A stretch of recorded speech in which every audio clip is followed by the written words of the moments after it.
God has given us life to live, and that life is best lived by grace. Isang mapagpalang araw po sa inyong lahat. Kayo po ay sumusubaybay sa programang Life and Grace, and wini-welcome po namin kayong lahat sa patuloy niyong panonood. Kami po ay nagpapasalamat sa inyo, sa inyong patuloy na pagtangkilik at sa inyong pakikipag-aralan sa amin po dito po sa Australia, dito po sa pinag-aaralan nating book study na magwawakas po ngayon kasi tayo po ay nasa huling lesson na po, huling episode na po ito, lesson number 15 ng atin pong book study na pinag-aaralan, How to Become a Water Walker. At ang pag-uusapan po natin, ang title po ng episode for today po ay Exercise Yourself. At pinag-uusapan po natin na ito po yung huling lesson natin. Ito po yung last lesson sa 15 lessons in faith ng aklat pong ito. At sinasabi po natin that our faith is enough. Hindi po nagkukulang ang ating pananampalataya. Ang pananampalatayang tinanggap natin sa Panginoong Yesus nung tayo po ay makipagkaisa sa Kanya ay sapat po ito. And we just need to use what we already have. Kailangan lamang po nating magamit kung ano yung tinanggap natin sa Panginoon. Alam niyo po ang problema, ang kalimitan po para sa mga unbeliever ay ang natural unbelief nila na nanggagaling po mula po sa 5 senses na nakakapag-negate po ng pananampalataya. Ano po ba itong 5 senses na ito? Ito pong sense of hearing, sense of seeing, sense of tasting, sense of smelling, sense of feeling. Ito pong 5 senses na ito na natural, ito po yung nagiging kalimitang problema sa ating pananampalataya, kaya po hindi makagana because na nenegate po ng unbelief na galing po sa atin pong 5 senses. Nanenegate po nito ang ating pananampalataya. Alam niyo po, when we do pray and fasting, kapag po tayo ay nag-prayer and fasting, we are denying the unbelief that comes through the 5 senses. Ito po yung layunin kung bakit po tayo nagpipray and fasting. Hindi po tayo nagpipray and fasting para pilipitin ang kamay ng Panginoon, para mahabag ang Panginoon sa atin because nagugutom na tayo at hindi tayo kumakain. At hindi rin po tayo nagkukolekta ng maraming panalangin na para pong nasa prayer chain na ang layunin natin ay makita ng Panginoon na nagkakaisa tayo para po tayo ay tugunin sa panalangin. Ang prayer and fasting po ay ginagamit natin upang ma-deny ang unbelief na makapasok sa pamamagitan po ng 5 senses. Nung nakikita natin, nalalasahan, naririnig, nararamdaman, naamoy, lahat ng pong ito ay dinideny po natin. We need to train our mind na mag-respond po sa pananampalataya. We have to develop our faith. Ito po yung ating 6 sense na tinatawag. So last episode po, we have discussed na when the Lord called you to do things that counters our 5 senses, paano ka dito magre-respond? Kasi po sabi natin, sa paglakad natin bilang Kristiyano, the Lord will call us para po gumawa ng bagay na contradictory sa atin pong 5 senses. Kina-counter po yung 5 senses natin. And if we are so much dependent sa 5 senses natin, then paano tayo makakapag-respond sa pinagagawa ng Panginoon? At nakadepende po itong ating pag-respond sa Panginoon sa ating relationship sa Kanya. Kung paano tayo naglalaan ng sapat na panahon sa presensya niya, specifically po sa pananalangin at pag-aayuno. Dito po ito nakasalin. Dito po ito nakabatay. Ang atin pong mga pandama, itong senses po natin, ay pwede nating mapalakas upang makadiscern ng mga bagay ng lampas sa atin pong physical, natural ability to where you develop this 6 sense of faith. Ito pong 6 sense ng pananampalataya, madidevelop po natin ito. Kasi po pwede mong marating ang point na hindi ka lamang limitado sa iyong pandama.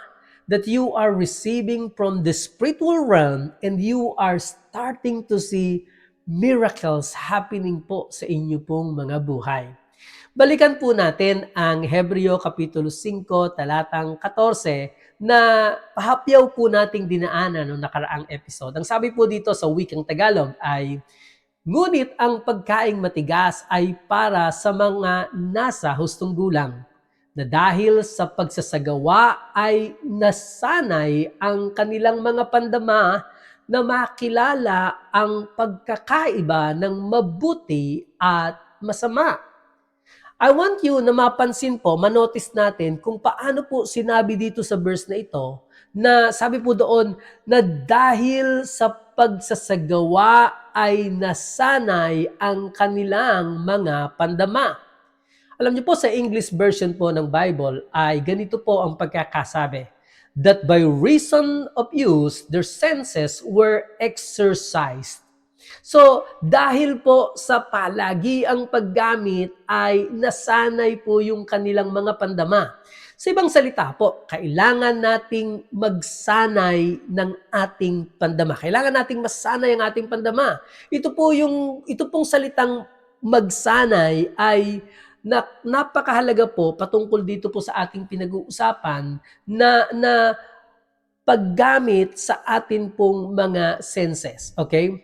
Nagbibigay kahulugan po ang mga salitang ito na para ma-subject under control natin ang ating mga senses ay kailangan ng disiplina katulad po ng isang atleta. Ano pong sinasabi natin? Na ang mga senses na ito ay ma-subject under control natin at hindi po tayo ang makontrol ng mga senses na ito.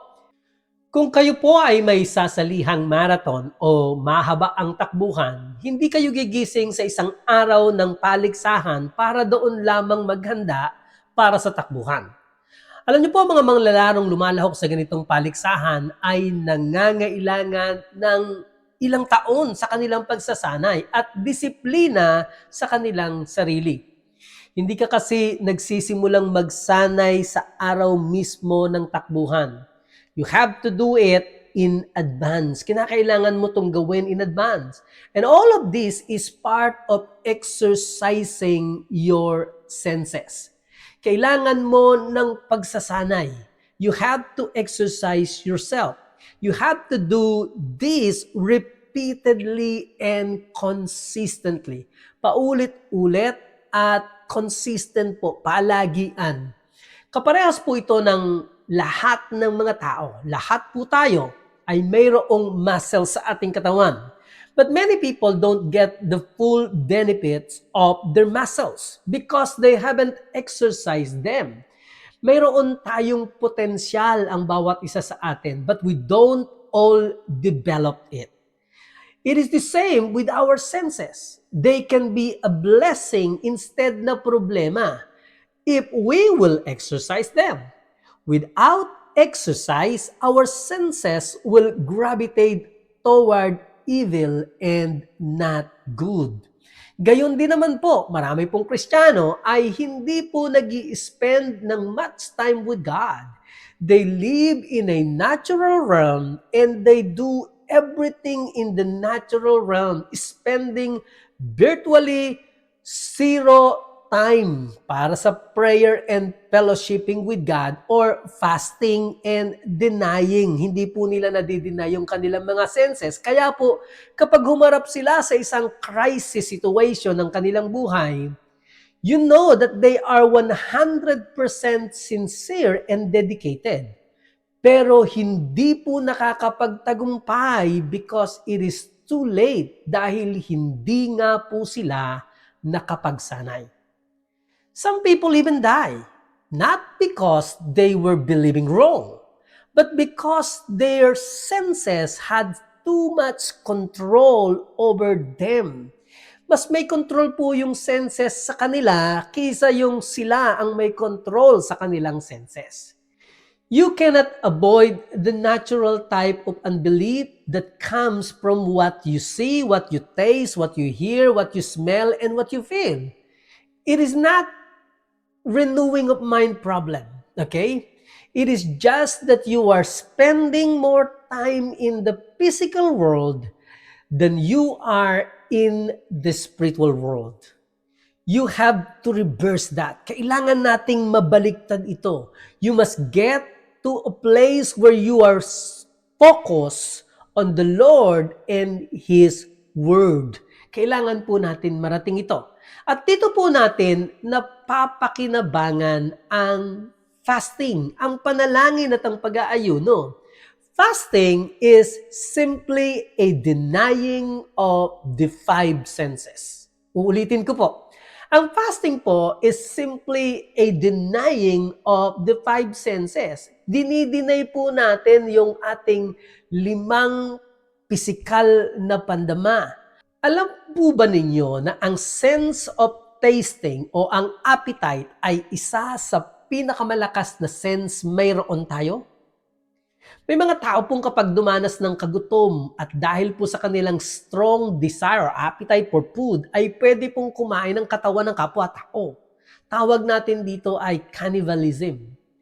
Kung ang sinasabi ng five senses natin are more real to us than what the Word of God says, kung masyado tayong controlled ng ating physical na pandama, at yung ating five senses ang dominante sa atin at hindi ang ating faith o ang ating sixth sense, then this fasting is how we can change that. Alam ko pong marami po sa inyo ang nag-iisip at gusto ninyo ring makapamuhay sa miraculous or sa supernatural kung saan talaga naman tayo dinisenyo ng ating Panginoon. At ngayon nakikita ninyo ang pangangailangan sa fasting. Hindi para mag-sacrifice para kay Lord, kundi para ma-deny ang flesh at ang sarili at maging sensitive sa pangunguna ng Diyos.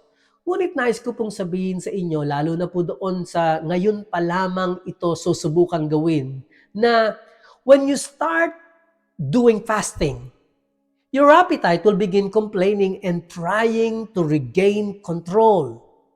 Mag-aalma po yan. But you need to persist. Your appetite will learn to submit kapag ka po kayo ay nagpumilit na sinasubject ninyo ang inyong five senses sa inyong sarili. Ganito po ang posibleng mangyaring senaryo.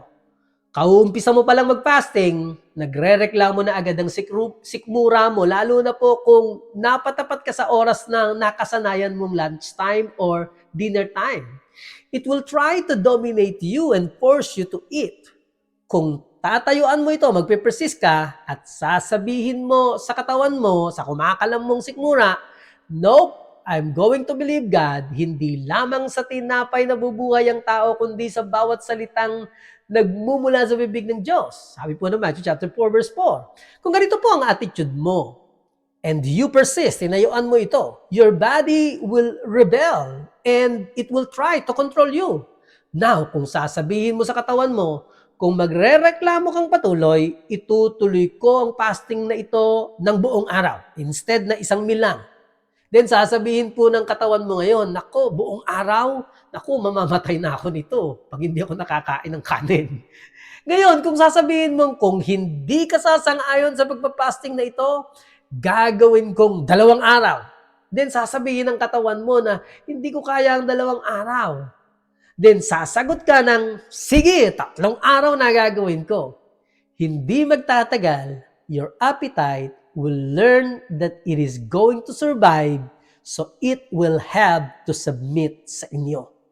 At kapag nakapag-fast ka na ng mahaba-haba, let's say 3 araw kang nag-fast, na nadidinay mo ang appetite mo, you actually reach a place where you are not hungry anymore.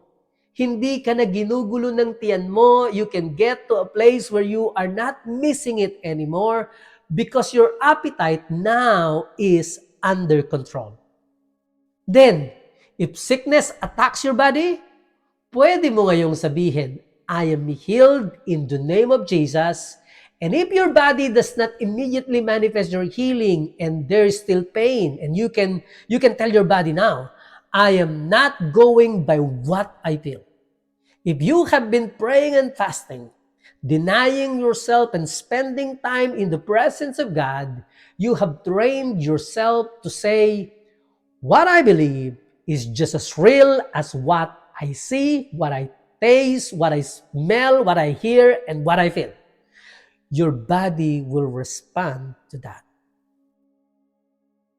You will be able to stand until you see the manifestation of your healing. Purihin ng Diyos. Pero kung hindi ka po naglalaan ng time spending sa presensya ng Panginoon and in the spiritual realm, kung occupied ka pa rin at dominated ka pa rin ng mga nakikita mo, nararamdaman mo, kahit pa nga sabihin mo sa katawan mo that you are healed in the name of Jesus or by the stripes of Jesus, I am healed, your senses will only answer you, sino ka ba para magsabi sa akin ng ganyan?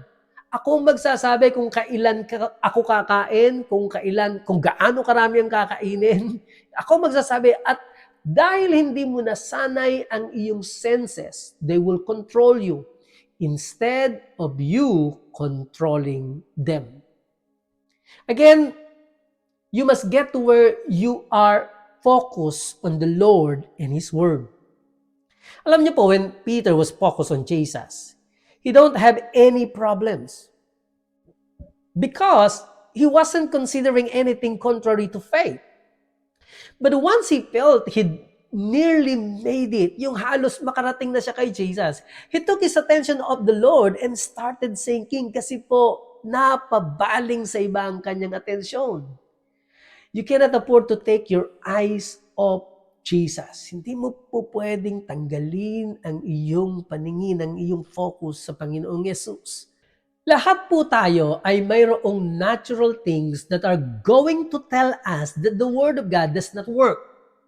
Kung ang isang bagay ay hindi mo nakikita, nalalasahan, naririnig, naaamoy at nararamdaman, your senses will try to convince you that it does not exist. Kakailanganin mo na ma-train at masanay ang sarili mo that there is more to it than that. Na meron pong mga bagay na totoo na hindi kayang unawain at i-understand ng iyong five senses lamang. And there is no way to do this except through spending quantity time in the presence of God through prayer and fasting. I hope nasusundan niyo po yun. And although your body and appetite will go against you and will tell you kapag ikay nananalangin na ano ba sinasabi mo? Wala ka namang kausap. But if you persist in prayer and relationship with God, you will begin to experience miracles. There will be now tangible proof that God is there and that He is talking to you. Spend time in the Word and prayer, denying your five senses and fellowshipping with God.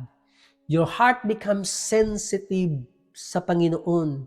Ito pa po yung isang ginagawa ng ating prayer and fasting. Kapag dinidiri natin ang ating laman at tayo po ay nananalangin, mas nagiging sensitive tayo sa Panginoon at naririnig natin ang sinasabi ng Diyos sa atin. Ang Panginoon ay laging nagsasalita sa atin.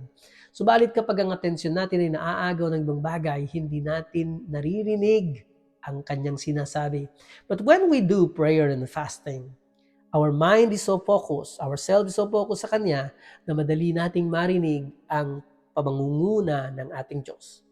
Be more at home in the spiritual world than you are in the physical world. Sanayin mo sarili mo na mas at home ka sa spiritual world. Mas nagagamit mo ang pananampalataya mo. Ginagamit mo yung five senses mo. But ang primary sensing mo ay sa pananampalataya. Get to where you believe that the spiritual world exists more than you believe what you can see, taste, hear, smell, or feel. Tandaan mo po ito, dumating ka sa punto na mas pinaniniwalaan mo yung spiritual world na hindi mo nakikita kaysa sa natural world, physical world na nakikita mo, naririnig mo, nalalasahan mo, naamoy mo at nararamdaman mo. You can exercise yourself to that point, but it is going to take some time and effort. Mangangailangan po talaga ng panahon kasi nga magsasanay ka ng pag-exercise ng sarili mo. When you're believing God for a miracle and keep your eyes straight before you, not only that you will be walking on the water, but you can also walk all the way to the other shore. You don't have to stop or fall. You can continue all the way to God and to your ordained destination. Mga ka-water walker, I hope meron po kayong natutunan or nadampot sa atin pong 15 lessons in faith na ito pong huling lesson natin ay isa sa pinakamahalaga na kailangan nating mag-spend ng quality time sa Panginoon, ma-arrest natin ang ating five senses to the point ng ating pananampalataya ang ating primary source ng ating sense. Dito po tayo gumagana more than our five sense. Ibig sabihin, ang ating five senses ay na-subject natin sa control at mangyayari lamang po ito because through five senses, nagkakaroon po tayo ng unbelief. Matatanggal lang natin itong unbelief na ito through prayer and fasting. Remember, fasting is simply denying of the flesh, denying of the five senses, to the point where your main focus is God through your faith. Ito po yung ating sixth sense. Ito po si Baljamin Tatlong Hari. Ito po ang Life and Grace. At kami po ay nagpapaalam at umaasa na kayo po ay susunod pa rin sa susunod naming lesson. Susundan nyo pa rin po kami sa susunod na lesson sa mga darating na araw po. God bless you po. Ako po yung nagsasabi sa inyo, life is best lived by grace. Shalom!